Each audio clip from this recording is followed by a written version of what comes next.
დემონსტრაციის მონაწილეებმა ცოცხალი მილსადენი გააკეთეს, რომელიც ამერიკის ეროვნული მოლიდან თეთრ სახლამდე გრძელდებოდა. ისინი მილსადენის პროექტს აპროტესტებენ, რომელიც კანადიდან ამერიკის გავლით მექსიკას უნდა დაუკავშირდეს.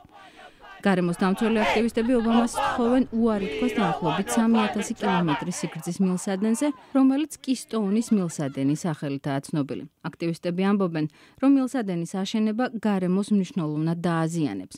ისინი ასევე სთხოვენ პრეზიდენტს ელექტროსადგურებისთვის ნახშირორჟანგის გამოყოფაზე ლიმიტი დააწესოს. დემონსტრაციის ერთ-ერთი მონაწილე ხალხი იმით გაცრუებულია იმის გამო თუ რა ხდება. ობამამ ყურადღება უნდა მიაქციოს ხალხს და არა კორპორაციებს. ამ დემონსტრაციის ორგანიზატორები ადგილობრივი და ეროვნული მასშტაბების გარემოს დამცველი ორგანიზაციები იყვნენ. ჩვენ ანტისხეულები ხართ, პლანეტას კი სიცხე აქვს და ჩვენ უნდა განკურნოთ. სახელმწიფო დეპარტამენტი ეკოლოგიური მდგომარეობის განცხადების გამოქვეყნებას გეგმავს. კვლევა, რომელზეც ეს ანგარიში იქნება დაფუძნებული, სწავლობს იმას თუ რა გავლენას იქონიებს მილსადენი შეერთებული შტატების და ჩრდილოეთ ამერიკის ეკოლოგიაზე.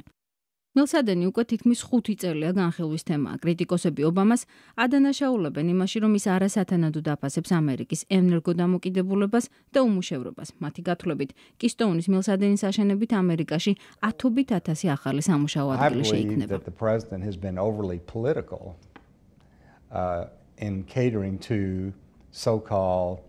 ჩემი აზრით, პრეზიდენტი ზედმეტად უჭერს მხარს მწვანე ენერგიაში დაინტერესებული ინვესტორების ჯგუფებს.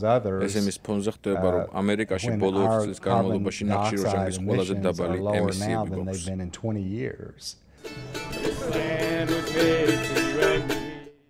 ამ დემონსტრაციის მსგავსად მილსადენის აშენების მომხრეებიც გეგმავენ საპროტესტო აქციის გამართვას მთელი ქვეყნის მასშტაბით მილსადენისთვის საჭირო მხარდაჭერის მოსაპოვებლად.